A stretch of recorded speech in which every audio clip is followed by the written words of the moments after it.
Hi, this is so fun. I'm excited that you're all here. So, I've had a lot of really bad sex. I have. I actually don't really know where to start. Let's see, like I've had, first of all, there's the guys who like completely skip over foreplay. No matter how many times I'm like, wait, there's like breasts here, and like my neck feels really good when you kiss it. There's that. There was the guys who were like, it was kind of finished before it started, if you know what I mean. There was this one guy who was like, he would stick his tongue so deeply inside my ear, like a wedge, and then he would go back and forth until it just got wet, and there was like just saliva dripping down my neck, and I was like, oh, that doesn't work for me. Oh, and then there was a guy who was like only into butt stuff. It was like, but to the point where it was like nothing else, like literally doesn't want to make out, like let's just do, I was like, that's just not gonna fly for me. So yeah, I've had a lot of bad sex. So, but the thing is that I did what most people I think would do before you really like know a lot about sex, is that I blamed, what did I do? Yeah. Nope. Oh. I blame my partner.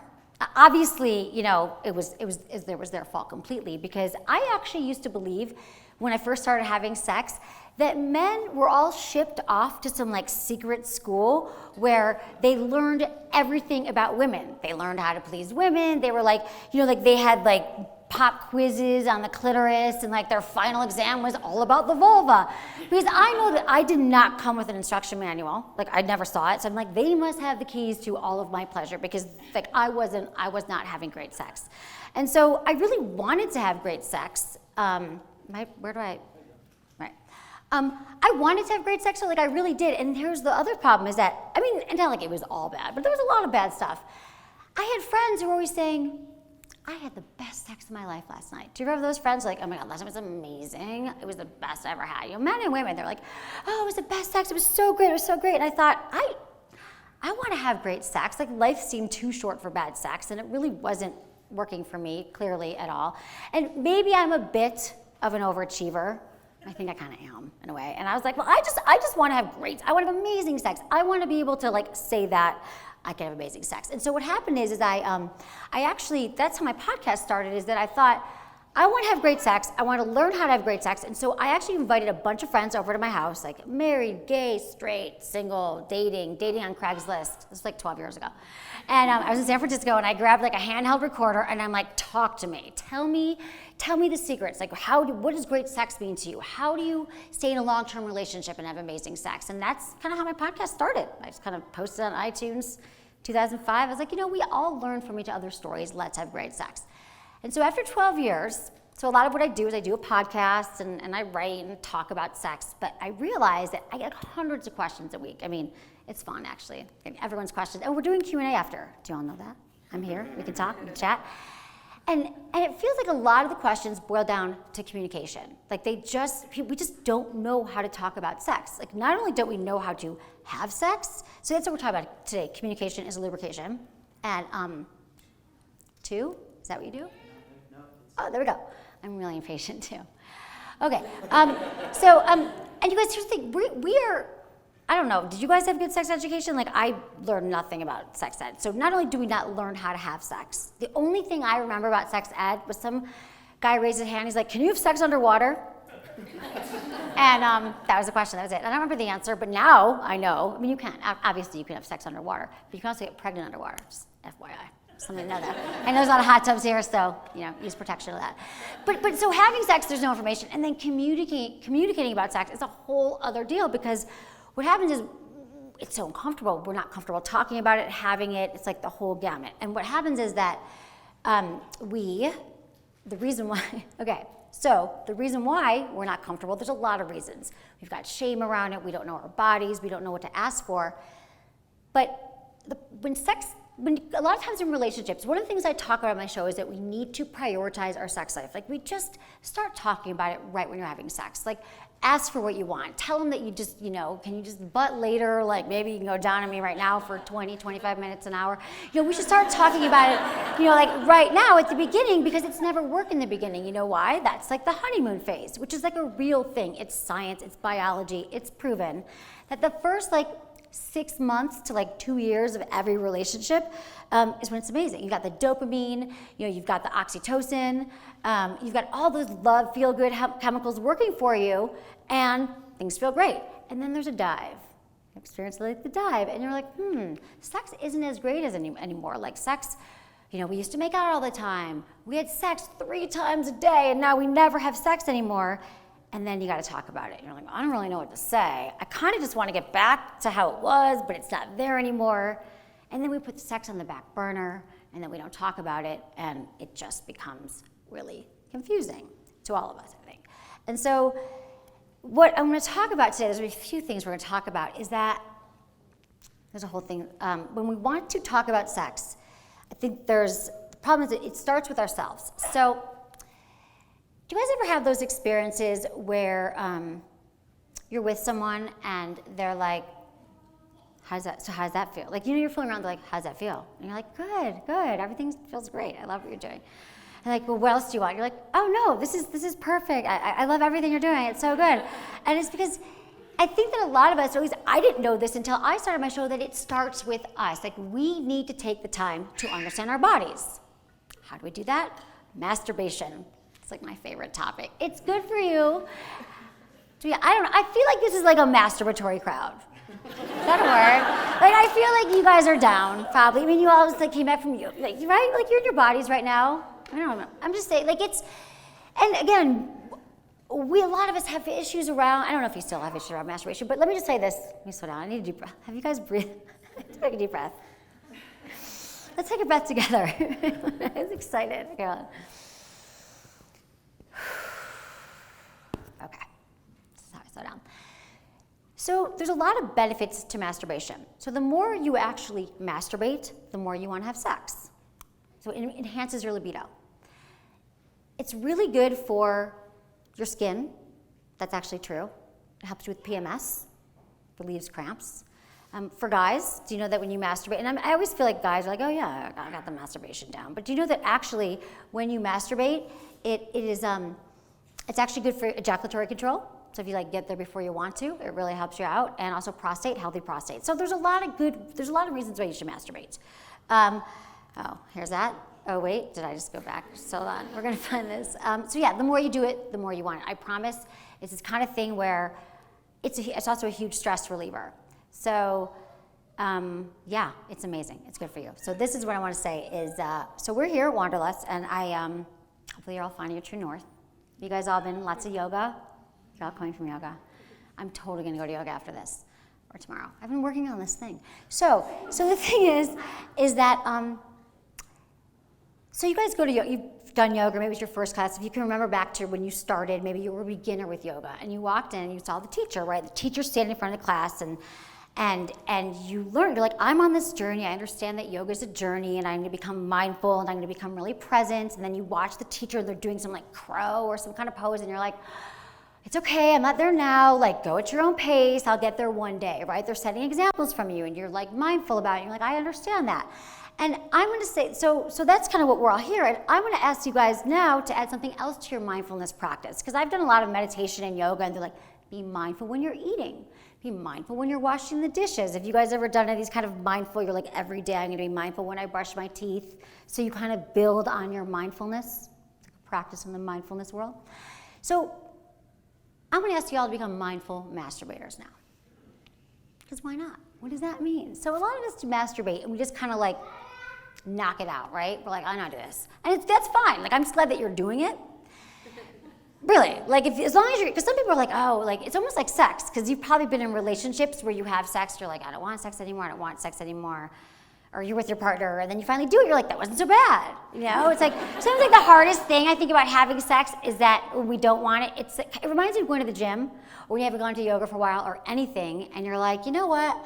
The hardest part is getting out the door, or getting your shoes on, or grabbing your yoga mat and getting there, and then you get there and you're like, oh my God, I love yoga. Why don't I do this every day, right? If you guys all feel like re-energized right now, you're like, oh, I'm gonna go back and I'm gonna sign up and do it. I promise you the same thing will happen with your masturbation. But the thing about mindful masturbation is that we have a huge capacity for pleasure. There is so much in our bodies, there are so much pleasure that we can feel. And I think a lot of us don't really access it until we take some time to figure it out. Like, you know how they say you only use 10% of your brain? You ever hear that there's all these hacks and like how to like speed up your brain power and you can memorize all these names and do all these things? Same thing goes for sex. We don't even realize like what is possible. I mean, I'm telling you, like, I feel like for women, for example, first let me just start in general. We have so many erogenous zones on our body, right? Like so many. And we all know like the genitalia and like nipples and our ass and stuff. Those are general erogenous zones that we're pretty familiar with, except for the guys I've dated.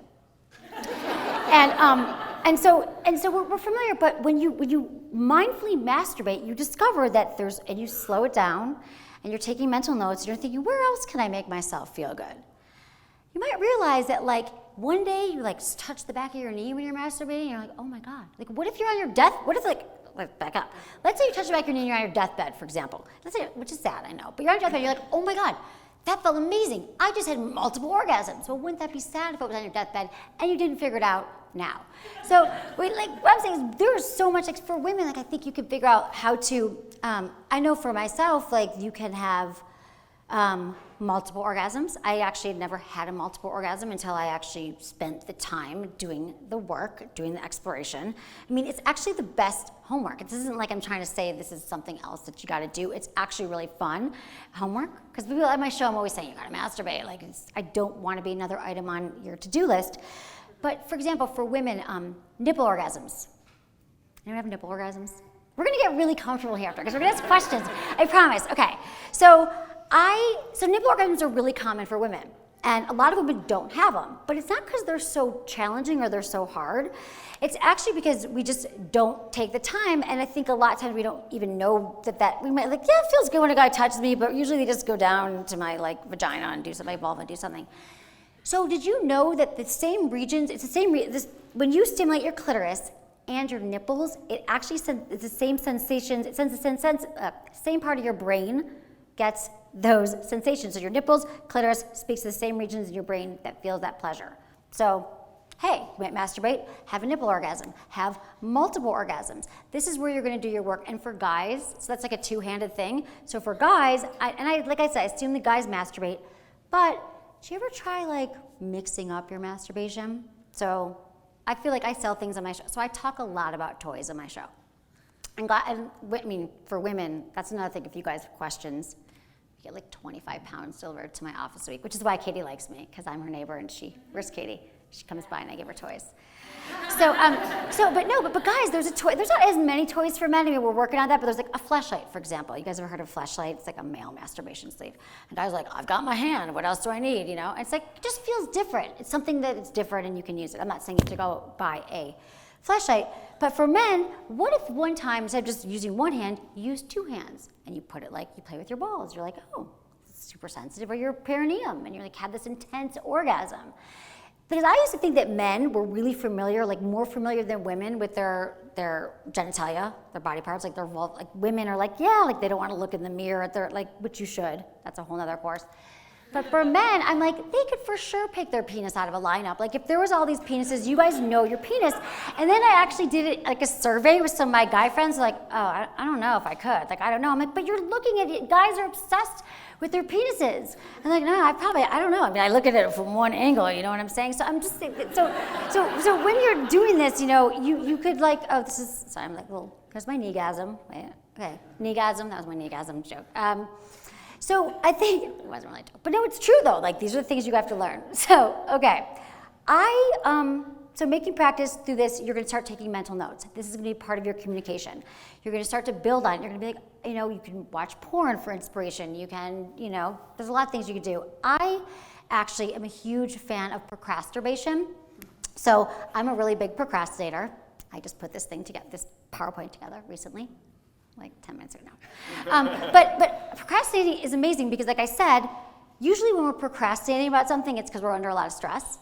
And this works miracle, because part of my job is actually trying out toys. So like my assistant will put on my calendar, like try the womanizer. Like I'll go home every weekend and there's like 3 toys that I have to try. So procrastination is great, and it actually releases stress. So that the reason why we're procrastinating is because we're anxious and then you stress. But it's just however you do it, just make it a practice.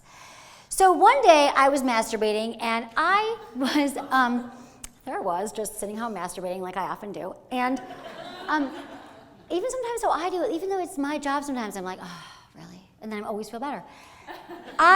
So women, one of the common questions I get asked, as besides how do I get my partner to do blank, which is part of the communication thing, is why can't I have a vaginal orgasm? Like, I've never had one during intercourse. So that's a very common question I get from women. They're like, I've never had one. I don't have like a G-spot orgasm or vaginal orgasm. It doesn't happen for me. Why? Only 30% of women actually have them during intercourse. So if you're one of those women, don't worry about it. It's very common. And I just thought that I was one of those women as well. Like, I never had one. It's fine. I had clitoral orgasms. I could figure those out. But I was like, you know what? In my mindful masturbation, I think that anything is possible. And I've been studying this now, and I'm like, I'm going to figure it out. So I spent some time. And here's the thing about it's not going to happen in a day. It took me like years, literally, doing my show. It could be, there's a lot of different things that could be reasons why you don't have one. But I have some toys, I got a bunch of rabbits, they're the insertion toys, and I figured it out. I was like, oh my God, I had the orgasm, I had the vaginal orgasm. And then what I did was, I took that information, I was dating a guy at the time, I'm like, guess what? I didn't even want him, there was like, I'll help, which actually is a really good thing to do, but at the time, who knows, I don't remember who it was, but I was like, I'm gonna figure this out. I was like, listen, and then I could go to him and explain to him what I wanted, right? So it's like the time to talk to him. I was like, look what I've got, I figured this out. So that's the key here with our mindful masturbation, that's the first step of communication. We're gonna learn all these things that make us feel good. And then when our partner says, does that feel good, or what do you want? You can be like, I know exactly what I want. You down here for an hour. You with your tongue on my nipples, don't move them, or try these nipple clamps. The thing about talking though, is that there's so many roadblocks, okay? I mean, I think that, well, first of all, you ever try to break up with someone? You ever get to that point where you're like, you wanna end a relationship? I used to spend half my relationships trying to get out of them. It's like a record. I was like, oh, here's the time now. I'm going to be out of it probably another 6 months because I've been dating for 6 months. But we do things, we're like, oh, you know what? I'm totally going to break up with him, but we have a wedding this summer. So I'm going to wait till after that. Or it's her birthday, or her dog died, and we wait. So that's even for breaking up, but when it comes to sex, which is actually something that can improve your life, it can improve your overall life. Like when you're having fulfilled sex, when you're like reaching your maximum capacity of pleasure, which I actually don't feel like you ever really get there. That's the other good news, like it keeps going. Like your spiritual practice, you're never done. Remember all this capacity for pleasure, you just keep learning more and more what's possible, is that oh, since my birthday. Oh, this is the thing I put in there. Like sometimes it's their birthday, but I had a habit of, it wasn't a habit. There was like 3 guys in a row where I kind of broke up on their birthday. It wasn't on purpose. I was like, not like it's your birthday, bye. It just we got something happen on that day. But anyway, so yeah, here's the part where they're like, oh, does that feel good to you? And so that's like one of the hold on, you guys. The roadblocks is that also we worry about how to do it, where to do it, when to do it, and okay, hold on a minute. But here's the other thing. Let me take another deep breath. Okay, here we go. The other thing is, now that you figure out this information, our partners want to please us, just so you know. I think that we think, like I used to believe that they really didn't or they didn't care. Most people I've talked to, and God, at this point, tens of thousands of emails I've received from listeners all over the world, I can tell you that your partner does want to please you. They want to know what makes you feel good. Because everyone's different, right? So even if like they had amazing sex with their partner beforehand, like with you, everyone's body is different. So they won't know what to do. They want to please you. We got to get the conversation started. These are the roadblocks I'm talking about. It can be so hard because we're afraid that they're going to judge us maybe because,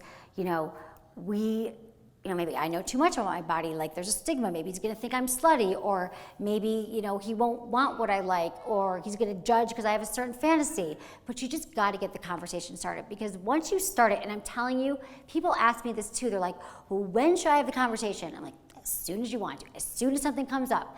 If he's sticking his tongue in your ear and there's saliva, you should say, you know what, that doesn't work for me, and I'm gonna teach you how to do that. I think that also we like to assume like those conversations that we've had that are like, oh, everything's good, everything you're doing is perfect. It's like, I don't know, do you guys ever think that there's a certain point in it, like you have to wait? Because people ask like that you should wait a few months till you can talk about it. No? You're all cool? Love it. I mean, because you guys are probably all mindful masturbators already. So another thing, which is awesome, if you are. So the other thing is, when you, water's important. When you want to, let's say you want to go home from here, and you're like, I don't know how to break the ice, or like, I really don't even know how to start, where to start. You can say, I went to hear this woman, Emily, she talked really fast, but one thing I got from her was that to create a sexual bucket list. I think that we should each write down 3 things that we've been dying to try in bed and exchange a list. How about that? Like, that can be a great icebreaker. And if you're thinking, I don't have 3 things, I don't know what to say, let's rephrase it, let's reframe it. You can say, so this chick Emily was talking about sex, and she said something about writing down 3 things that we both want to try in bed. Let's figure it out together, because I think that sounds really fun. I mean, apparently I can have like nipple orgasms, and do something with your prostate. If I put my finger in there, you're gonna have orgasms.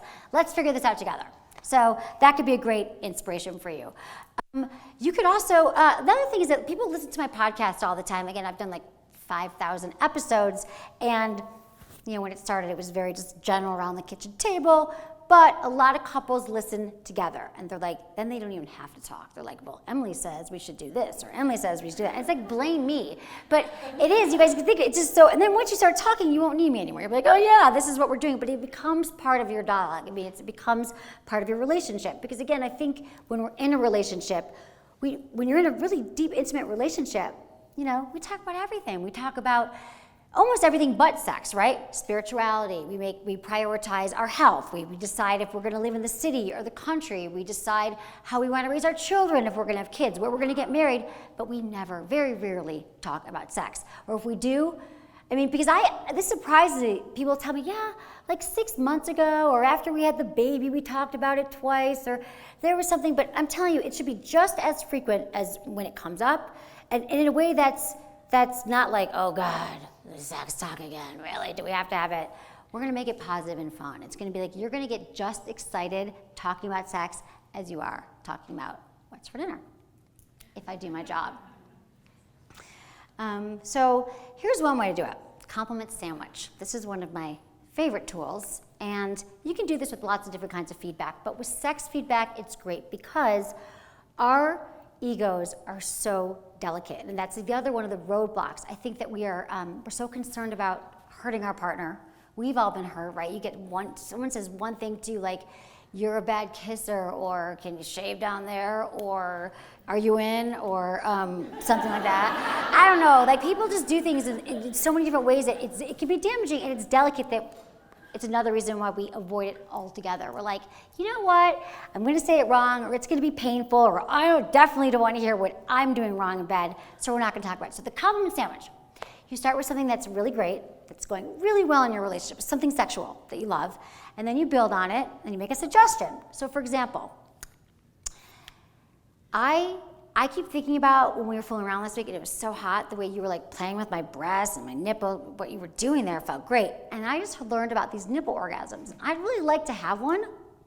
Let's do that. Let's do that together, right? So it's you start with something positive, and you build, and you want to avoid, you guys, at all costs, the shame and the blame. You don't want to start with like, you never give me blowjobs anymore. You never initiate sex. You don't even like sex. You're not attracted to me anymore. Why don't we ever do that? And blame and shame, and because we already do that to ourselves. I think we're all really hard on ourselves, and so if you could try to like take a few deep breaths, really think about what you're going to say, using some of these tactics, and making it a conversation rather than blaming and shaming, because that just never gets you anywhere in any type of conversation. Okay, guys, this is really important too, the when and the where. So, when do you talk about sex? Any ideas? What? When you're not having sex. Exactly. Which for some people, I actually did a little thing. I was out with my friends last night, and I asked her, I was like, so when do you think you talk about sex? She's like, she's been with her husband for like 15 years, and she was like, oh, probably like right at, I probably just tell him right there in the moment that, that something hurt, something wasn't good, or he needed to go, do something else differently. I'm like, actually, no. The bedroom, so you're right, the bedroom is actually the worst place to talk about it. Unless you're in pain, in the moment, you should be like, ouch. Like, that hurts. Like, I don't want to go in pain. But when we're having sex and we're really connected to our partner, we're in a state of euphoria. We're like in an altered state. And so if you bring something up like, okay, that was, your partner might be thinking, that was amazing, and I'm post-coital bliss, let's cuddle, and you're like, let's talk about why that sucked. They're never gonna forget. It's not gonna go down well in the bedroom at all. And so wait for a time when you guys are relaxed, you're hanging out, it's comfortable. And another great time is the where. Again, not in the bedroom. And probably anywhere else in the house is fine.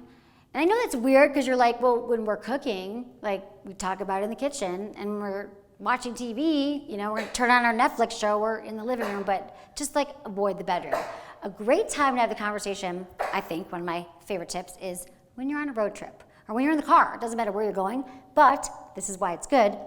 You're driving along, you're side by side, you're not making eye contact. If the eye contact is really hard for you to like just say it, like you got the intimacy, you got the car, but you can still talk about it and still drive along and be like, so I really think that we should try anal more, whatever it is you want to say. But you're still driving, or when you're on a hike, or just, when you're in a more relaxed place. And so yeah, just avoid the bedroom. I think the bedroom should just be for sleeping and for sex. No TV, avoid the cell phones. Have you guys started doing this yet, like leaving your cell phone outside your bedroom? It's a really good practice. And everyone's like, I need it for my alarm clock. Buy an alarm clock. You can buy an alarm clock. There's so many studies about this too, that just like what you see before you go to bed and what you read, and it just makes a huge impact on your sleep. Also, couples are just spending way more time looking at their phone now, like they're going to bed like, night honey, and we're all on our phones, but you guys know this, has been reading about this and talking about this forever. So yeah, okay, this is my final tip before we get into Q&A. What I love, one of my favorite sex tips is mutual masturbation. So, mutual masturbation is really fun. It's a twofer because, so now that you guys have all this information, because you've been mindfully masturbating and you know what makes you feel good and you actually know how to masturbate and I'm saying you guys might already you might already be great at this, but have you ever watched your partner masturbate? Have you guys ever sat there and done it? It's hot. It's a great foreplay. And it's an amazing instruction manual because you're sitting there doing your thing and you're like, oh, I didn't know that when he masturbated, his hand goes up and then goes over his tip, or he puts his hand on his balls. Note taken, right? Like, put a pin in that. And when you're watching, and again, you guys, this is for gay, straight. I'm just using, heterosexual. And you're looking, maybe you're looking at a woman and you're like, oh, what's that tapping thing she's doing on her clitoris? And she's going in circles now, and then her finger. And you learn a lot. It's actually a great tool. That's the first part of it. The second, it's really hot. It's great foreplay. You're putting on a show. And if you've learned something like, this is how I want my nipple stroked, my stomach stroked, whatever, you can show them, take a hand. You can do what you will with mutual masturbation. It is a good time. So now, that's what we're going to do. So, the other thing I want to say about it is that the reason why mutual masturbation is also awesome, and just masturbation in general, and talking about sex is important, is because we're all different. Like the way we masturbate, the way we please ourselves is different. Not only is it different from person to person, but the way we do it now might be different 6 months from now. And everyone, I think that a lot of people think, this is how I'm gonna give this blowjob, or this is how I'm gonna have sex, because my previous partner liked it that way. But if you put 150 people in a room and they all started masturbating, every single person would be doing something different, okay? So actually, my team is gonna now, we're all gonna pass out some lube right now, and we're all gonna masturbate. No, I'm kidding. That class is after. That was sold out. Sorry, Katie. That's not really gonna happen. No, you don't have to do that. Unless you want to. You guys can masturbate after this. I hope that you do. But if you take one thing home today, just do one thing. I would love there to be some kind of nugget. Become a mindful masturbator. Maybe you ask your partner, for some more butt stuff. Whatever it is, communication is a lubrication. And so remember that. Have some fun. Go home and talk about sex. Thanks, guys.